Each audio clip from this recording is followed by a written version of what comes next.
Okay, college algebra students, it's a little bit of change here for your notes. We're covering, I messed a couple things up already. That's the nature of it, but we're going through chapter 2, and you just finished the first part of chapter 2, which was functions. And now we look at kind of operations on functions and quadratics. You may be sad to learn that we are going to skip the word problem section. So this is the second word problem section that we are skipping. Sorry about that, I had to align my board. But so this year is somewhat compromised in terms of our ability to apply things to real life situations. So there are things that we're cutting out in order to try to move at a, I guess, the right pace and get in the most important pieces. So these are really the three sections we're looking at. We're starting with quadratics. So this is review. This is new. And this is new. And so, in previous years, we also have these applications which are new. So this, for some people in previous years, ends up being one of the most difficult tests of the semester. Now, as you get rid of this section, then you have less that's an issue. But I will say that over the years, some people have struggled to kind of grasp this first section of quadratics, which I just want to remind you was part of your intermediate algebra time, as well as part of your Algebra 2 time. So hopefully this is a review and something that you can feel really great about and be able to master. So we consider extreme values over given intervals to be our introduction to quadratics. If you look at this function over here, you can see that there are some values that are what we refer to as extreme, meaning that they're larger than everything around it in its immediate area. And so this spot right here, we actually call it a local maximum. Now, it's not the highest spot on the graph because up here, the graph continues to go up further. But within this general area, it's the highest thing around it. And that ends up being very important. And then this spot over here is what we call a local minimum because it is smaller than everything else immediately around. Is it the smallest value on the graph? No. There's others as it continues going on forever, but within its immediate area, it kind of has that bump shape to it, and it's kind of an outlier within that grouping. Those are very important because these help us answer questions about maximum. You might wonder, well, what would you want to maximize? Well, sometimes we like to maximize, say, profit. I think that that's a really good thing that we try to do in this world. So when we apply these to real life situations, that maximum determines the profit. And then what would you want to minimize? I don't know. We want to minimize cost, or maybe friction, or whatever application would be within economics or physics, and that always makes us happy as well. So we're not going to go through these application pieces, but you will see them eventually. And if you take calculus in the future, within hopefully a normal year, I don't know when we get back to normal. I think we're all wondering this question right here: what is normal, and when will we be back at it? But I will tell you this: that within calculus, we will definitely get back to this piece, and we would review it, make sure that you are prepared for these real life application situations. So there are two types of quadratics that we refer to. This one we call vertex form, because you just learned within your last section, your last test, that if you had f of x is equal to, say, negative x minus 3 squared plus 1, that it's shifted to the right 3 units and it's shifted up 1 unit. So you could just look at that and know what the vertex is. The vertex of the parabola is this spot right there. But today, that's for a different time. Today, we're going to focus on standard form. And that one is definitely a review for you, standard form of a parabola. And here are the things that you should remember. You can see that parabolas do have these maximum and minimum spots. That occurs at what we call the vertex. And the way we determine a vertex is you take negative b and you divide it by 2a. That happens to be the x value of the vertex. Hopefully that's one you remember. In order to determine the y value, we plug it back into the function f of negative b divided by 2a. That is the y value. So that's our that's our vertex. There's something called an axis of symmetry. This axis of symmetry divides it in half because it's a vertical line. It has the equation of x equals.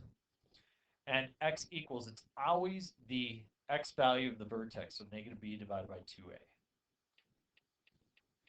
The next thing that's interesting to note about a parabola is where it crosses the y-axis. We call it the y-intercept. And that always just ends up being your c value. And finally, the last thing we like to talk about are the x-intercepts. And the x-intercepts we determine by setting y equal to 0 and solve. And the way you solve this thing equal to 0 is you can factor it, you can complete the square, or you can use a quadratic formula. Now, I do have these notes that I've put together for you, listed right here. So standard form of a quadratic is right here. You can see direction. If this front number is positive, it goes up. If it's negative, it goes down. Here's your vertex. Here's your axis symmetry. Here's the y-intercept. Here's how you find the x-intercept. So I've laid that all out for you. And then the quadratic formula, if you need to use it, is right there as well. So please note that within your notes. So let's try a couple examples. So sketch the graph of the given parabola and state the coordinates of its vertex and intercepts. We're also going to do the axis symmetry. So where do we begin? Let us label the direction, the vertex, the axis of symmetry, the y-intercept, and the x-intercepts. The easiest thing to do is to determine the direction. It is up because this 2 is positive. The y-intercept is negative 8 because it is the c value in the situation. In order to determine the vertex, I take negative b and divide it by 2a. You can see that there is no b value because there's nothing for x. There's no x to the 1 power. So we have 0 divided by 4. So the x value for the vertex is 0. The way that we determine the y value for the vertex is we plug 0 in. When we plug 0 in, we get 2 times 0 is 0, minus 8 is negative 8. So if you were to start plotting this, I'm going to go over 2, 4, 6, 8, 2, 4, 6, 8, 2, 4, 6, 8, 2, 4, 6, 8. We know that the vertex is located right here. The axis of symmetry divides the parabola in half.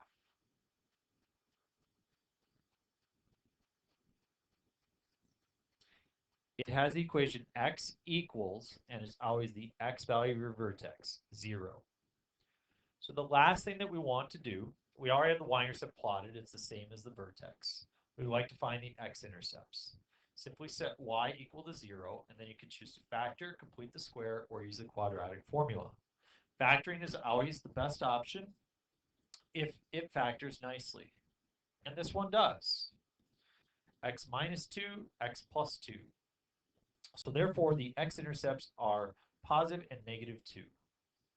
So it crosses at positive 2, crosses at negative 2, and that gives us an excellent picture of our parabola. In fact, I just want to give you an idea of how excellent the picture actually is. If I went into my graphing calculator and I decided to type in 2x squared minus 8, and I changed my window to represent this. So my x min is 8, negative 8, excuse me. My x max is positive 8. My scale is a tick mark every 2 spots. The y minimum is negative 8. The y max is positive 8. And again, the y tick marks are every 2 units. And I press graph. Notice how this graph is represented almost identical to that graph. So, it really is, we're making an excellent depiction of what this graph looks like. That was a pretty straightforward, easy example. This one's a little bit more difficult because it does involve a fraction. We're going to set up the direction, the vertex, the axis of symmetry, the y-intercept, and the x-intercepts. The direction is down because of this negative value. The y-intercept is 3. Notice how quickly we're able to determine information just by looking at it. The second thing that we're able to do is determine the vertex. The vertex is, again, negative b divided by 2a for the x value. So I have negative 6, which is positive 6, divided by 2 times a negative fourth. 2 times negative 1/4 is negative 1/2. And 6 divided by negative 1/2 is negative 12.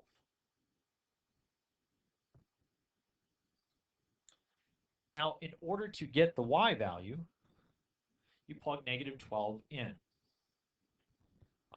Negative 12 squared is 144 times negative 1/4 is negative 36. But I'm thinking that a lot of you don't do that in your head. I would encourage you to do as much of that practice as you can without your calculator. But if you can, I guess negative 0.25,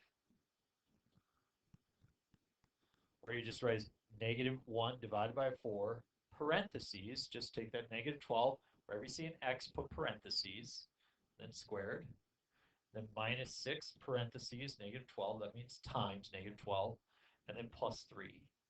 Well, and if you press enter on that, you get 39. So the vertex is negative 12, positive 39. I'm going to graph that.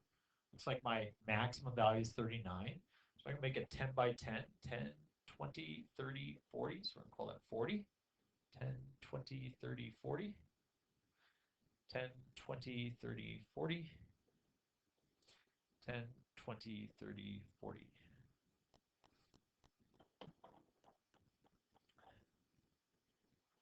So if I plot negative 12, positive 39, back 12, and up about 39, I'm going to place that first dot right there.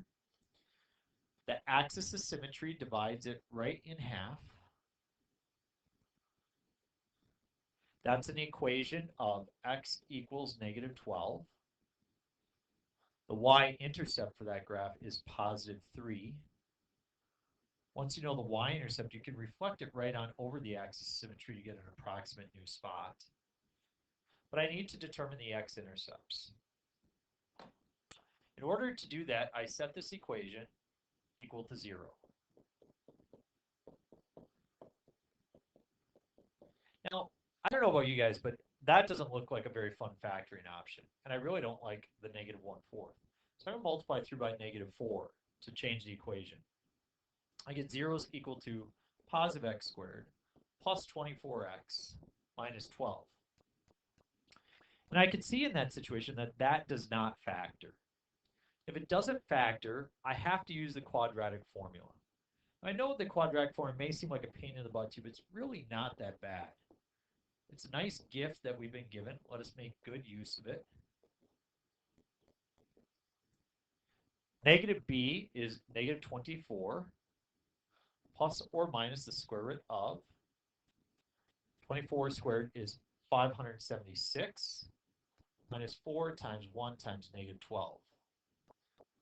Divide that all by 2a. Now, really the only difficult part here is figuring out what we call the discriminant, which is the part that sits underneath the square root.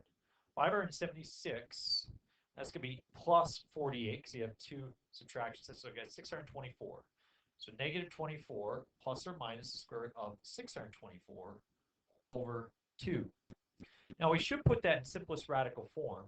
I'm going to take a guess here that 624 is divisible by a perfect square. We'll try 49. And that doesn't work. We'll try 624. Maybe it's divisible by 36. No, let's try 624. I really don't think 25 works, but maybe 16 will work. Hey, it was a good guess there. So it turns out we have negative 24 plus or minus the square root of 16, which is 4, times the root of 39, all over 2. It's all divisible by 2, so we get negative 12 plus or minus 2 roots of 39. So that's the simplest radical form for your x-intercepts. A little bit of review there for your simplifying radicals. We should write it both in radical form as well as decimal form. So if you take negative 12 and you add 2 roots of 39, we get 0.49. And then if we take negative 12 and we subtract 2 roots of 39, you see you get negative 24.49. So that way I can actually plot it and see that it matches with my graph. 0.49 would be just barely over here on the other side of the x-axis or y-axis, and negative 24.49. So all right there, it looks like it matches with how my graph was supposed to be. So we've confirmed that we've done a pretty good job. And again, you know, if you plugged into your calculator, you're going to get a great option like that. So kind of an easier parabola, a more difficult one, but we should be able to do that. I want you to know I've reduced your assignment from previous years as well, but go ahead and get started on that. And again, just know this is a review, a good time to get some good points on the test. We'll try to make the next stuff as easy as possible, even though I know it is a little bit challenging. So enjoy your day. We hope to see you soon.